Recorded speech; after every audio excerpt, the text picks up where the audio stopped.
ihe na-ekwuta gbasara Enugwu Ukwu ka esi aka ọnwa asatọ na Enugwu Ukwu. Anyị na-akpọ ya olili ọnwa asatọ. Olili ọnwa asatọ. Ọnwa asatọ bụ the 8th month of the year, which is August. Olili ọnwa asatọ. Mana olili ọnwa asatọ na-ebido n'ọnwa asaa. Ọnwa asaa kwa Igbo bụ Julaị. Ihe Enugwu Ukwu na-akpọ ọnwa asaa bụ Onwa Ikpo-Ji ma ọ bụ Onwa Akpom-Ji. Ọ bụ na Onwa Ikpo-Ji tụọ agụ ọnwa n'enu, ịgụ ọnwa nke mbụ, gụọ nke abụọ, nke ịtọ, nke ịnọ, nke ise, nke isii, ọnwa asaa tụọ. Ọnwa nwa tụọ, anyị agbakọ izu ịtọ. Anyị gbakọ izu ịtọ ma ibe anyị na-akpọ 3 native weeks, ya bụ Eke, Oye, Afor, Nkwọ. Anyị gụọ onye izu ịtọ, mbọsị Nkwọ na-akwụsị izu ịtọ ama eje na Nkwọ kpọọ ji. Ibe a na-abịa ịkpọ ji, ọ ibe eji akpọ ji na Nkwọ bụ ka agwa Okwu Nkwo, Arọ Nkwọ, Ngere Nkwọ, ndị ije na Nkwọ na ji ọhụụ a kagwo na ya efufu ji ochie n'ahịa Nkwọ ka efubetere ji ọhụụ echekpọọ ji na Nkwọ. Akpọrọ ji na Nkwọ, Enugwu niile amagoro na ji ọhụụ akagwo. Ijezie na Nkwọ gote ji ọhụụ rie nye aghara asa ahụ ya kwa ọwa gị n'aba ọrụ ịkpọ ji. Ebe a ka olili ọnwa asatọ na-ebido Enugwu Ukwu. Akpọcha ji anwa, akpọcha ji na Nkwọ, egute ya izu ise. N'ime izu ise anwa, ahọ aga nke a na-akpọ ahọ ya kwụsị izu ise anwa, eme ebe anyị na-akpọ Ima Mmanya na Isu Evo na Enugwu Ukwu. Emecha Ima Mmanya na Isu Evo anwa, egwukwe ya izu ite ọzọ. N'ime izu ite nke ya agụzi ya, ijee na Eke nke ịtụ ya. Eke nke ịtụ ya, ụmụada esie nri. Ụmụada siri nri ahụ ọnwa asatọ ebidogo. Ọnwa asatọ ebidogo. Ụmụada sie nri na Eke. Oluo n'Oye, Iro Ofe Mmuo. N'Oye, Iro Ofe Mmuo. Arọcha Ofe Mmuo n'Oye. Oluo na Afor, Igbu Okuku Mmuo. Igbu Okuku Mmuo ka nkụwa anya ọfụma mgbe ndị na-eme omenala n'Enugwu Ukwu ji enye ndị ichie nri. Ọkụ ya bụ mbọsị ọnwa asatọ a na-ekwu, mbọsị ọnwa na-egbu Okwu Mmụọ na ala Afor.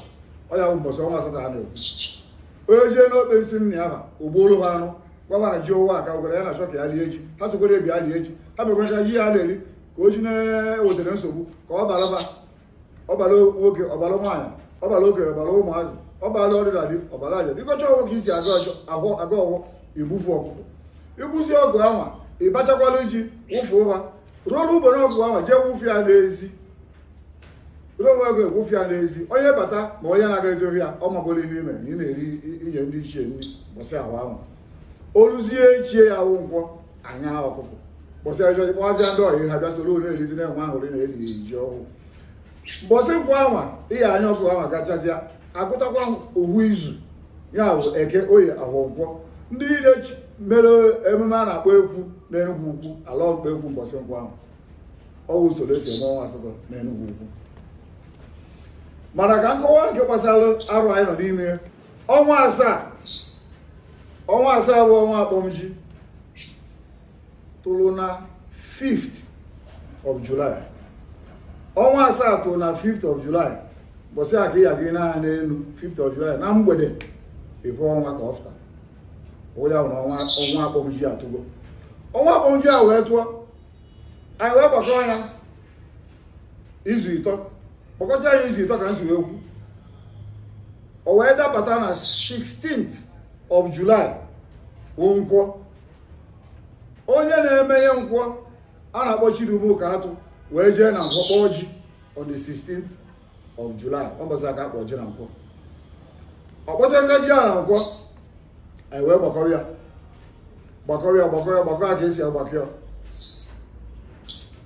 Izu ise aga ọbata na 4th ọbata na 4th of August bọsị ya ka a ya asụ ego maa mmanya ịgbagokwu ya izu ite ọzọ ọba na eke nwawụrụ 14th of August ụmụada wee sie nri bọsị eke 14th of August ụmụada wee sie nri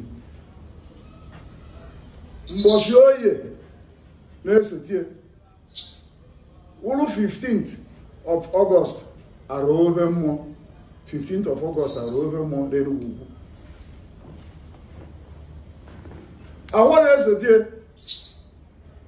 wụrụ 16th of August bọsị a ka a Igbu Okuku Mmuo bọsị a Onwa Asaa Onwa Ili-j bọsị a ka eji enye ndị ichie nri n'Enugwu Ukwu niile onye ọbụla na-eme omenala onye ọbụla chọrọ ilote nne ya ma ọ na nna ya n'ọzọ ndụ ma onye nne ya rụgoro Josef wee ike ịgụta ọgwụ nye nna ya sị ya na biko ka ikpekweli ekpere na a na-eri ọnwa ọzọ bọsị a ka a na-egbu Okuku Mmuo ya gwa 16th of August ka a Igbu Okuku Mmuo on 17th ya wụ nkwọ anyarazi ọgwụ onwe onye chọrọ ikpori olili emechie mbọsị nkwọ ahụ agụkwara ya ọzọ ohu ọnwa eke oye ahọ nkwọ ọbanye na 21st of August Ilo Nkpo Ekwu ọkesi Onwa Asaa Onwa mana ọhụrụ ebe a ka ọ gwụkwalụ ibe mpụta maka omenala dị n'ọnwa asatọ Ili-Ji omenala dị ya ọ na emechezie ya onye ọbụla nwezi ike na-eli ji na bia ịchọ ịkpọ ndị ọyị ndị vileji nwere ike kpọkọlie ji ụmụnna nwere ike kpọkọlie ji di na nwunye chọkwa rie nke ihe emegide wee ruo n'ọnwa a na-akpọ